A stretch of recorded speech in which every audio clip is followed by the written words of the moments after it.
हमारे एसपी साहब, DLSA secretary Ram Kumar ji, हमारे एसपी साहब, एसडीओ साहब, बीडीओ साहब, सीओ साहब, प्रशासन से संबंधित और तमाम सारे पदाधिकारीगण, हमारे पत्रकार बंधु, सुरक्षा में तैनात हमारे पुलिस बल के जवान, दूर दराज से आए हुए माताएं, बहनें और बंधु, आज का ये जो कार्यक्रम है इसके बारे में हमको बहुत ज्यादा बताने की जरूरत नहीं है।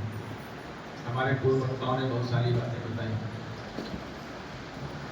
जब परिवार में एक बच्चा पैदा होता है तो सबसे पहला कंसर्न परिवार का क्या रहता है? बच्चा जब तक आता है तो उसके बाद हर माँ बाप ये सोचता है कि हमारा बच्चा एक मजबूत, एक सशक्त और एक अच्छे प्रभाव का हो। हर लोग यही चाहता है स्वस्थ रहे, बढ़िया पढ़ाई लिखाई करे। इसी तरह से हर सरकार ये चाहती है कि जो हमारा समाज है, हमारा गांव है, हमारा शहर है, उसमें रहने वाले सारे लोग सशक्त हों और अपनी बुनियादी आवश्यकताओं को पूरा कर सकें। और इसी विचारधारा को ध्यान में रखते हुए हमारे संविधान निर्माताओं ने एक कल्पना की कि जो हमारा समाज है वो कैसे सशक्त बनेगा और कैसे उसको न्याय मिलेगा, कैसे वो आगे बढ़ेगा। इसके लिए बहुत सारे कानून में प्रावधान किए गए। उन्हीं परिकल्पनाओं को साकार करने के उद्देश्य से हमारी सरकारें तमाम सारी योजनाएं बनाती हैं। बहुत सारी योजनाएं आप लोग जानते हैं, जैसे वृद्धा पेंशन योजना है, विधवा पेंशन योजना है, छात्रवृत्ति योजना है, सिंचाई के लिए बहुत सारी योजनाएं हैं, वृद्धा आवास योजना है, या अभी जो माताओं बहनों के लिए मैया सम्मान योजना है। तो बहुत सारी योजनाएं बनाती हैं। सभी योजनाओं का एक ही मकसद है कि जो हमारा समाज है वो सशक्त हो। इसकी आवश्यकता इसलिए होती है कि अगर हमारा समाज सशक्त नहीं होगा तो हमारा समाज जिस रूप में बढ़ना चाहिए उस रूप में आगे नहीं बढ़ पाएगा। आप सोचेंगे भाई न्यायपालिका का इससे क्या संबंध है, तो सरकार का काम है, लेकिन ऐसा नहीं। किसी भी अपराध का प्रादुर्भाव एक कमजोर समाज से होता है। आप देखिए, आपके जितने अगल बगल के जो लोग जिनके पास खाने को नहीं है वो क्या करते हैं? चोरी करते हैं। लेकिन अगर कोई 25,000, 30,000, 40,000 रुपया महीना पैसा कमा रहा है तो चोरी करेगा? नहीं। तो अपराध का प्रादुर्भाव एक कमजोर समाज से होता है। कमजोर समाज से मेरा मतलब सिर्फ पैसा ही नहीं है। ऐसा नहीं है कि अगर आपके पास 4 बच्चे हैं तो एक बच्चे को 10 लाख रुपया दे दीजिए तो बहुत सुखी रहेगा, नहीं रहेगा। क्योंकि अगर उसको जीवन जीने का तरीका नहीं आया, पैसा खर्च करने का सलीका नहीं आया और समाज में आगे बढ़ने का शिद्दत नहीं आया, तो वो आपका 10 लाख 10 दिन में खत्म कर देगा और फिर वो परेशान होते होंगे। इसलिए एक समृद्ध या एक सशक्त समाज का मतलब यह होता है कि पैसा ही नहीं, हर तरह से आप जागरूक। हमारा बच्चा अगर गणित में बहुत तेज है और अंग्रेजी में 0 पाता है, क्लास 2 में पहुंचेगा? नहीं पहुंचेगा। उसको अंग्रेजी भी पढ़नी है, उसको साइंस भी पढ़नी है, उसको मैथ भी आनी चाहिए, और जब इतना सब आएगा तब आगे बढ़ पाएगा। तो सरकार की जो योजनाएं हैं, इन योजनाओं का लाभ आपको समुचित तरीके से मिले, आप सशक्त हों, ये न्यायपालिका का भी एक बड़ा कंसर्न है। क्योंकि जब आप सशक्त होंगे और समाज में बढ़िया से जिएंगे तो अपराध में कमी आएगी। और यही कंसर्न पुलिस विभाग का भी है। हमारे एसपी साहब ने कहा कि हमारे यहाँ नशे का बहुत ज्यादा व्यापकता में फैल गया है। हमारी एसपी साहब से शुरू दिन में एक चर्चा हुई थी जब आए थे कि हमारे जिले की जो सबसे बड़ी समस्या है वो 2 समस्या है। गुमला में क्योंकि हमारा ये आदिवासी बाहुल्य जिला है, हमारे ट्राइबल भाई बहन लोग हैं, थोड़ा सा शैक्षिक रूप से ये लोग पिछड़े हैं। और जब आदमी शैक्षिक रूप से पिछड़ा होता है तो बहुत तमाम प्रकार की कुरीतियां, तमाम प्रकार के नशे उसको घेर लेते हैं। एक पिछड़े परिवार में, मतलब आर्थिक रूप से जो पिछड़ा हुआ, जिसको हम लोग होते हैं गरीब तबका है, देखिएगा उस परिवार में बाप जो है खैनी बनाएगा और बेटा हाथ से निकाल के खाएगा, उसे गलत नहीं मानते।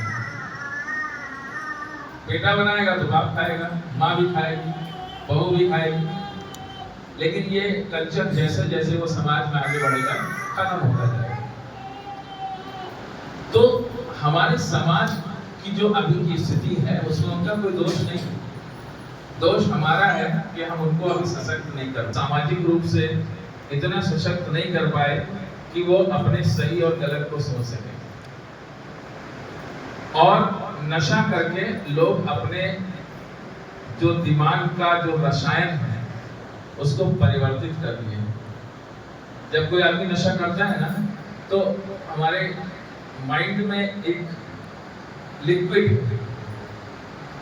बहुत सारी चीजें रहती हैं जिसमें बोलते हैं नस है, ये है, खून है, तो इसी तरह से क्या होता है उसमें इफेक्ट होता है। और बार बार जैसे आप एक घड़ी रखें ना, घड़ी को रोज ऐसे 5 बार छूकिएगा तो देखिएगा एक दिन ऐसा आएगा ना कि वो सुई आके वहां पर रुक जाएगी, फिर आगे बढ़ेगी। तो हमारा जो दिमाग है ना उसको नशे ने एकदम विकृत कर दिया। और उसका परिणाम हम लोग ये देखते हैं कि हमारे जिले में मानसिक रूप से जो परिपक्वता होनी चाहिए वो नहीं आ पाई।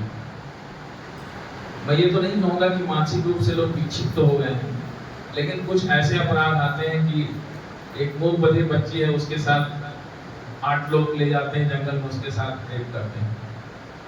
ये मानसिक रूप से स्वस्थ मस्तिष्क का विचार नहीं हो सकता। एक मूक बधिर बच्ची है, एक पागल बच्ची है, छोटे छोटे बच्चे हैं, छोटा छोटा इशू पे होता है लोग टांगे निकालते हैं और गला काट देते हैं, जैसे मच्छर को हम लोग मार देते हैं। ये इसीलिए है क्योंकि हमारा जो शैक्षणिक सशक्तता होनी चाहिए वो हम लोग नहीं हो पाए। तो इसी सब चीजों को ध्यान में रखते हुए नालसा के द्वारा ये कार्यक्रम स्टार्ट किया गया। झालसा के निर्देश में यहाँ के डालसा माने डिस्ट्रिक्ट जज नहीं होता है, डालसा माने कि डिस्ट्रिक्ट जज, डीसी, एसपी और जिले के सारे पदाधिकारी सबकी एक सम्मिलित टीम है। और उस टीम के द्वारा आज का ये कार्यक्रम किया गया है।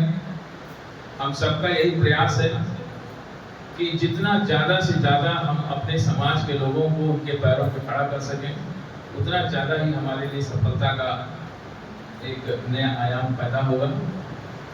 डीएलएसए में गांव-गांव से हम लोग पीएलबी नियुक्त करते हैं। लगभग हर गांव के, हर इलाके के, हर थाने के लोगों को हम लोग पीएलबी बनाते हैं। पीएलबी माने पैरालीगल वॉलंटियर्स, जो आप लोगों के बीच के लोग होते हैं।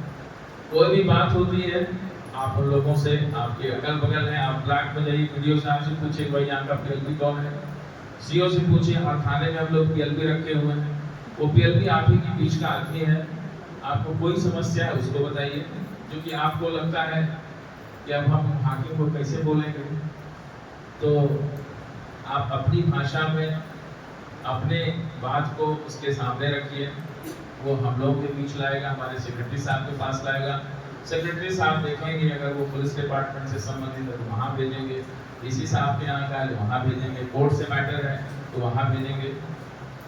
और मुझे ये कहने में एक खुशी हो रही है कि जब हम लोग पिछले 2 साल, करीब 1 साल पहले जब मैंने यहाँ पे ज्वाइन करा तो हमारे पास करीब 800 पिटिशंस पेंडिंग थी जो विक्टिम कंपनसेशंस की थी, जो हमारे 1200 पिटिशंस हमारे यहाँ पेंडिंग थी। विक्टिम कंपनसेशन जो भी एसपी साहब ने बताया कि जब कोई अपराध हो जाता है तो एक तत्कालिक सहायता के रूप में सरकार ये कहती है कि भाई कुछ ऐसा कर दिया जाए कि इस परिवार को अभी खड़े होने का मौका लगे। तो हम लोगों ने 1200 पिटिशंस में हमको लगता है कि अभी हमारे पास 60-70 की पेंडेंसी होगी, 60-62 की पेंडेंसी है। सारे पिटिशंस को हम लोगों ने डिस्पोजल करे पहले वाले डीसी साहब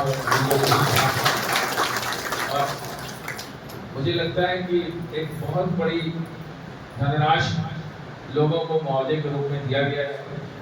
6.5 करोड़ 6.5 करोड़ रुपए हम लोग डिस्ट्रीब्यूट कर चुके हैं आपके जिले के लोगों को। उम्मीद यही रहती है कि उस पैसे को आप लोग उपयोग करें। और एक चीज एक बार हमको सुनने में आया था, मैं आज क्लियर भी करना चाहता हूँ कि समाज में ऐसे भी लोग होते हैं, जैसे क्या हुआ कि हम लोग कंपनसेशन देते हैं। मान लीजिए किसी के घर का कोई आदमी मर गया, उसका मर्डर कर दिया गया, अब उसको 4 लाख रुपए मुआवजा मिल गया या 5 लाख मिल गया, 8 लाख मिल गया, जैसे जैसे उसका केस हो। तो पता चलता है कि समाज के कुछ लोग ऐसे हैं कि जो उसके पास जाते हैं और बोलते हैं कि पहला किस्त आया था 10,000 रुपया दीजिए तो हम आपको दूसरा भी दिला देंगे। तो ये समझ लीजिए कि कहीं आपको कोई अगर ऐसा बोलता है तो गलत है। जुडिशरी में कहीं किसी का कोई स्कोप नहीं है कि वो 10 लाख दूसरा किस्त दिलाएगा। अगर आपको ऐसा कोई बोलता है, हमारे सेक्रेटरी साहब को बताइए, ताकि आपका पैसा आपके उपयोग में आ सके। मोटर दुर्घटना के बहुत सारे मामले आते हैं जिसमें लोगों को मुआवजा मिलता है, उसमें भी हम लोग उसके अकाउंट में पैसा देते हैं। कहीं ऐसा नहीं है कि कोई बिचौलिया के माध्यम से आपको पैसा और मिल जाएगा। जो मिलना होगा यहीं से मिलेगा, कोर्ट से मिलेगा।